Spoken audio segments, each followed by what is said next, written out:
Described as the most strategic center of the war, the Crimean Peninsula has been at the center of the clashes for a long time. Crimea is now the primary target of the Ukrainian armed forces for the checkmate move of the chess strategy reconstructed by Kiev. Therefore, critical moves such as explosions, mysterious attacks of unknown origin, and drone attacks on the peninsula begin again. Tensions in Crimea have risen lately. In the last month, 3 airstrikes were carried out on the port of Sevastopol and near the Kerch Bridge. The attack target was the Russian oil depots and the naval headquarters of the Russian Black Sea Fleet in Sevastopol. These attacks were perhaps one of the most violent events since the beginning of the war. Simultaneously with the attacks, unidentified drones carried out 2 airstrikes on Moscow, the capital of Russia. In addition, explosions occurred in fuel tanks, ports, and military airports in at least 10 regions in many cities of Russia.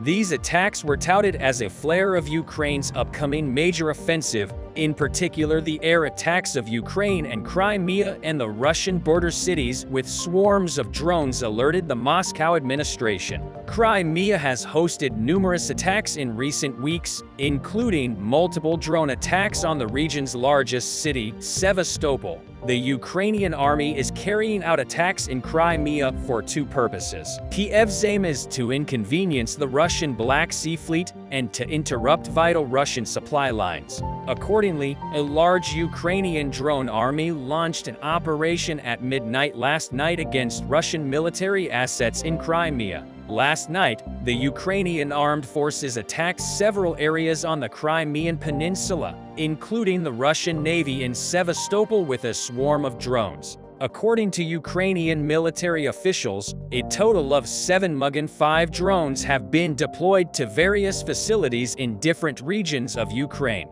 A Russian electronic warfare system deployed near the village of Sterigishchi in the north of the peninsula was destroyed. Afterwards, the Ukrainian UAV continued to move towards the airspace south of Slavny, north of Giankui. The Mahmud train station was also the target of Ukrainian UAVs. In addition, an airstrike was carried out on the Russian railway line and military depots in Maslover, near the junction Kherson Highway. Along with these attacks, the Ukrainian armed forces planned to disrupt the logistics between the Kherson region and the Russian army. A Ukrainian drone crashed into a warehouse in the Komsomolskoye settlement near Simferopol. Komsomolskoye is located on the main highway between Simferopol and Giankui. But the most crucial operation was against the Black Sea Fleet of the Russian Navy. Russian air defense systems deployed in the area again worked up to the bombing and unsuccessfully fired at Ukrainian UAVs. 2 drones crashed near Sevastopol, causing a minor explosion. Damage unknown. The effectiveness of adapting the air defense units of the Russian army to regular attacks again fell short, rating with 10 UAVs stored Sevastopol,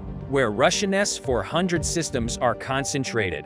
The Ukrainian army targeted 2 Russian ammunition depots, a port watchtower, and 2 air defense systems. The massive drone strike on Crimea certainly seems to have caused concern in the Russian military, especially given the regular drone strikes from Ukraine. In particular, the failure of the S-400s to work on time again led to the questioning of the reliability of these air defense systems. So can Ukraine take back Crimea? The continued progress of Ukrainian military efforts seems to surprise many observers more than a year after the war. Still, many observers are likely to highlight Ukraine's failings, challenges, or limitations. Despite the many challenges of attacking the much larger Russian army, some may be inclined to wonder if Ukraine will eventually be able to retake Crimea. If that happens, it will be a tremendous improvement, but apparently not beyond what is possible overall. Ukraine's somewhat unexpected battlefield success has led to some effective counterattacks and the ability to retake certain key areas controlled by the Russian military. However, the Ukrainian military may face some limitations when it comes to fully holding the newly won territories. Besides critical weapons, the Pentagon and other allies are sending tactical trucks and other logistics and transport assets to Ukraine, perhaps to better advance progress or establish forward bases of operation and hold new territory. In addition, Ukraine's partners established a new logistics supply line for the Ukrainian army. However, Ukrainian forces will likely need more heavily armored vehicles to break through the acquired territory after sending a small number of Bradley combat vehicles and highly effective anti-weapons. The Pentagon decided to set up a special production line for Ukraine to build Abrams main battle tanks. Ukrainian fighters have already proven quite capable of destroying Russian tanks from scattered or various attack positions. However, destroying tanks is a little different from reclaiming and holding territory, because this is a mission that probably requires more heavy armor, combined arms maneuvering, for example, a single group of armored vehicles such as Alex Abrams or German Leopards can break through a Russian defensive line, but the Ukrainian army will be forced to maintain control of the area without more mechanized or more heavily armored vehicles. Larger mechanized formations will likely be needed to seize and hold Crimea. So when will the tanks promised to Ukraine arrive? The Ukrainians will eventually get enough tanks to field a large mechanized force. They will also be able to leave defense and gain sufficient gains with offensive operations to remain successful and operational for a long time.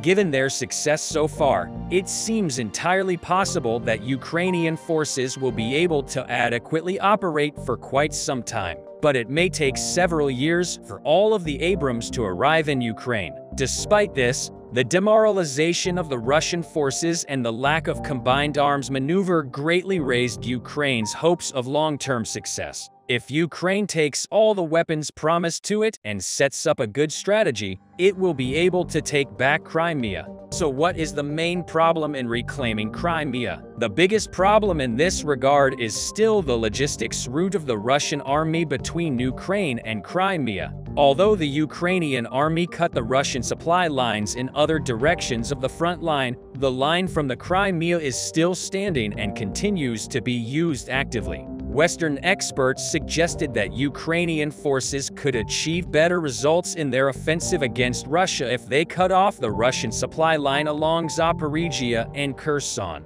Experts analyzed Ukraine's advances in counterattacks. Afterwards, they explained that Ukraine could be in an advantageous position if it targets Russia's supply line in the midst of the ongoing war in Bakhmut as Ukraine continues to launch counterattacks to retake Russian-controlled areas. Ukrainian President Vladimir Zelensky announced this month that his country will have to wait to launch the main counterattack. Experts had previously said that waiting was a good strategy to help the Ukrainian military take time to plan a counterattack, adding that the attack would begin when the generals felt it was the right time. This is the right moment when all the Russians' lost remaining supply lines are cut. If the Ukrainian army also cuts the last remaining supply route of the Russians in the south, the ammunition of the Russian army will be exhausted and will not be able to replace it. In particular, the issue of the liberation of Crimea,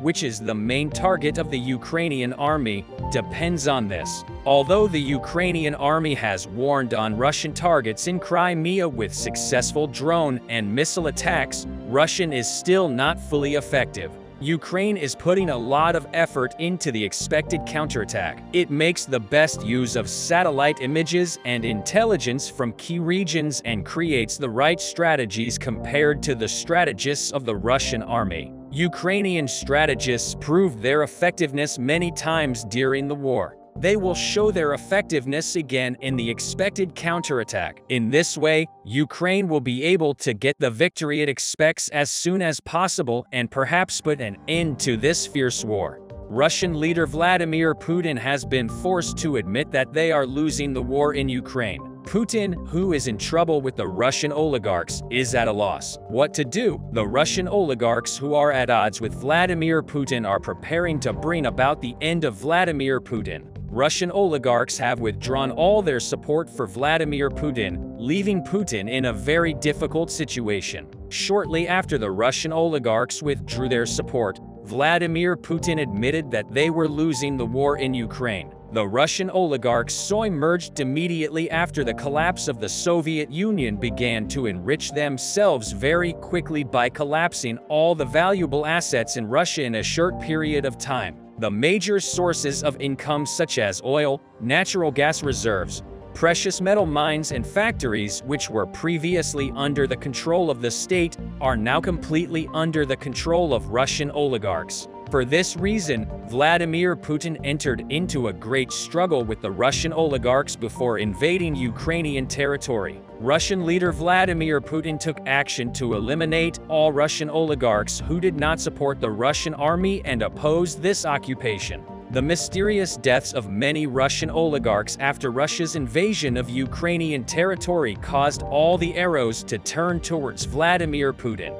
The fact that these Russian oligarchs, who were well-known names in the business world, did not support Vladimir Putin's invasion of Ukraine made their murder even more suspicious. It is said that Vladimir Putin's main goal is to take control of the natural gas and oil resources held by Russian oligarchs and to control Western countries more easily. Although Putin has successfully carried out this plan so far, the recent losses of the Russian army in Ukraine and the turbulent period of the Russian economy have caused the Russian oligarchs who support Vladimir Putin to suffer billions of dollars in losses. Now these Russian oligarchs have cut their support for Vladimir Putin, leaving the Russian army in Ukraine in a very difficult situation. With the simultaneous decision, the Russian oligarchs have cut their support for Vladimir Putin. This is the first time that Vladimir Putin has admitted that they are losing the war in Ukraine. At the same time, Sergei Lavrov, the Russian foreign minister, said that if the war continues like this,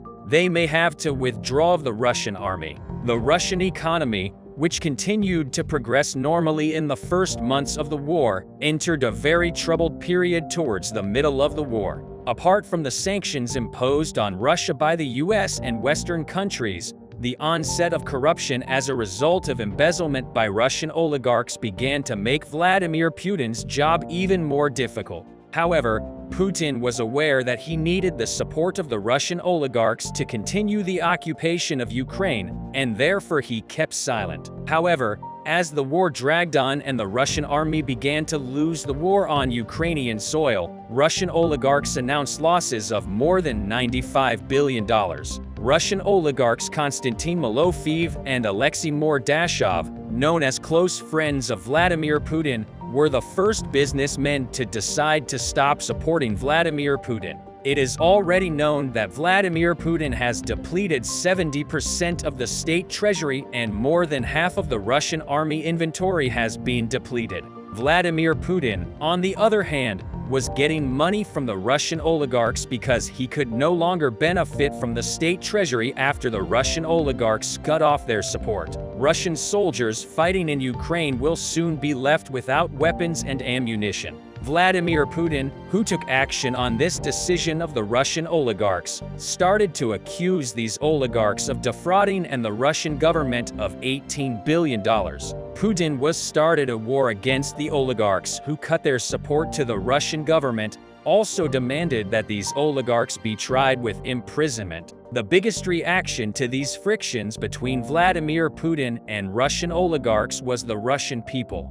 Russian citizens took to the streets of Moscow and started to protest against Vladimir Putin. Russian citizens say that Putin knows that Russian oligarchs have been defrauding the government for so long, but the government has not intervened because of the support these oligarchs have provided to the Russian army. Russian citizens who were very angry about the situation took to the streets in many cities of Russia and demanded the prosecution of these Russian oligarchs. But these protests soon turned into riots. Vladimir Putin, who was in a difficult situation, admitted for the first time that they were losing the war in Ukraine. Putin, who wanted to calm the people who started the protest in the streets, say that in his Victory Day speech, that Russia's future depends on the war in Ukraine and that they are starting to lose the war in Ukraine. With this speech, Putin tried to calm the Russian people and end these riots, the fact that the Russian oligarchs made such a move surprised the whole world. As we know, there are more than 10 Russian oligarchs who have lost their lives in Russia since the beginning of the war.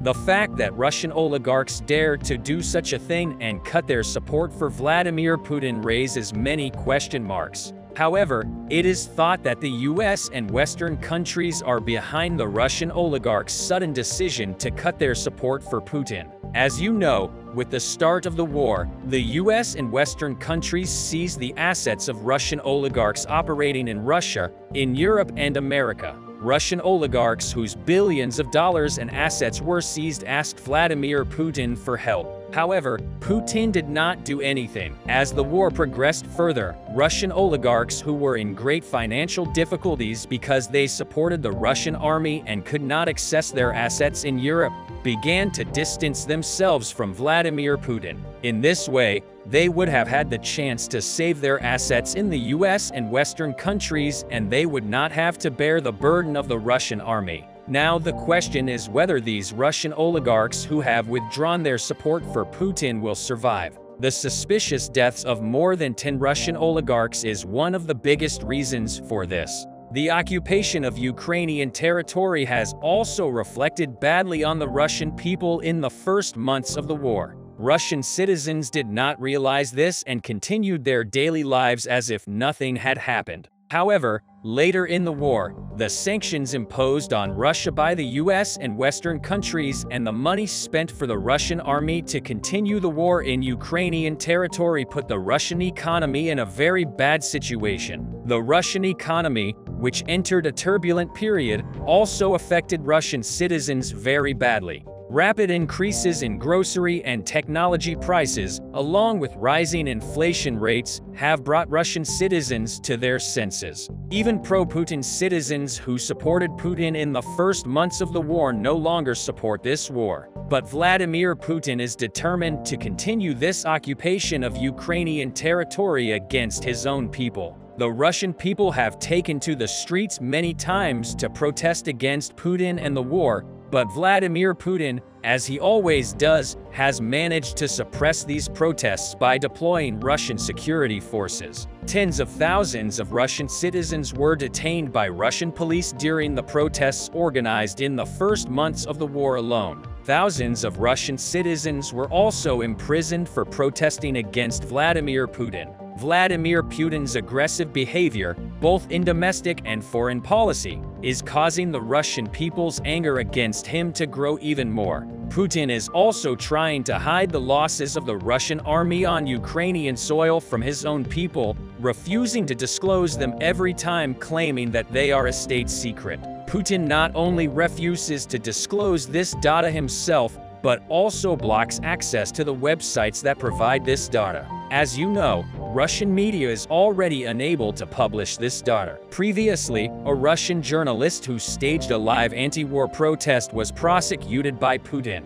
There is several good news. First of all, in the southern part of the Luhansk region, there have been some confirmations that the Ukrainians have created additional attack groups assaulted all Russian positions around Dniprovo and are about to breach this last line of defense and start storming Kreminna. Last time I told you that the Ukrainians had gained significant access to the Russian main Zvartava-Kreminna defense line and even started assaulting 3 settlements on this line simultaneously, Olelkovich, Chervona Popovka, and I told you that the next logical step would be to take Plashenka and Dniprovo, which would finally open access to the 2 main strongholds north of the Siversky Donets River, Svatov and Kolmenar. And this is exactly what the Ukrainians decided to do, starting with Dniprovo. 4 days ago, Russian sources increasingly started reporting about the increased concentration of Ukrainian troops in the region. In particular in Tihany, Yampol and Tauski, they reported that the Ukrainians have reinforced this region with formations of several airborne brigades and also noted significant deliveries of mortar and artillery shells. Russian analysts concluded that the Ukrainians were preparing for a large-scale attack on Dąbrowa with the aim of further access to Kreminna. 2 days ago, their forecast was proven right because the Ukrainians launched their offensive operation and assaulted Russian positions to the north of Dąbrowa to provide air support to ground troops. The Ukrainians engaged tactical aircraft Su-27 and MiG-29 from the airfield in northern Ukraine. After significantly reducing the area of Russian control around Dąbrowa, the fights became positional, with local checkpoints often changing hands several times per day. That is why the Ukrainians opened a second line of attack from the south to double the pressure on Russian forces in order to ensure that the Russians could not keep up with the intensity the Ukrainians needed to act quickly, which is why they prepared additional pontoon bridges in the area of Serebryanka and transported a lot of troops in a very short period of time. As a result, some sources indicate that the Russians lost almost all control over the forest, while other sources even suggest that the Russians left Dąbrowa. When it comes to official updates, the Ukrainian head of the Luhansk region recently stated that decrease in temperatures have produced conditions conducive to fighting and that Ukrainian forces are currently a few kilometers away from reaching Kreminna. But the dense mine concentrations in the area are slowing Ukrainian advances. The statement is vague, but it clearly indicates that the Ukrainians were waiting for the temperature to drop to conduct an offensive. And it seems like so far everything has gone according to plan. Other news is coming from southern Ukraine. Here, the Ukrainians conducted a drone attack on Crimea today. At night, explosions were heard in the Nizhnegorsk area. Russian sources reported that the Ukrainians launched several drones that headed towards the oil depot in the village of Razliv. Russian sources claimed that 5 drones were shot down near the border and that out of 2 that were left, 1 was shot down right above the oil depot and 1 near the thermal power plant. However, the videos showed that there were 2 drones near the depot, so there is an inconsistency between the facts and the narrative. The attack of drones on the oil depot in Nizhnohirsk was confirmed by Ukrainian military journalists, although no comments were given on the success of this operation. Judging by the lack of footage of large fires, it seems like the targets were not damaged. However, what is more interesting, some military analysts are saying that damage in the targets might not have been the goal of the Ukrainians. The main point is that the Ukrainians are using very cheap Chinese drones that cost maximum $10,000. In contrast, each rocket that shoots down the drones costs up to $200,000. So by conducting this massive drone attacks on Crimea, the Ukrainians may be cheaply achieving higher-order objectives. Firstly, the Ukrainians are forcing the Russians to spend their air defense missiles. Secondly, they increase the strain on Russian defense budget even more. And thirdly, they create a very precise map of Russian air defense coverage of Crimea and evaluate how well it works. And in the long run, this introduces even more dangerous the Russian bases in Crimea.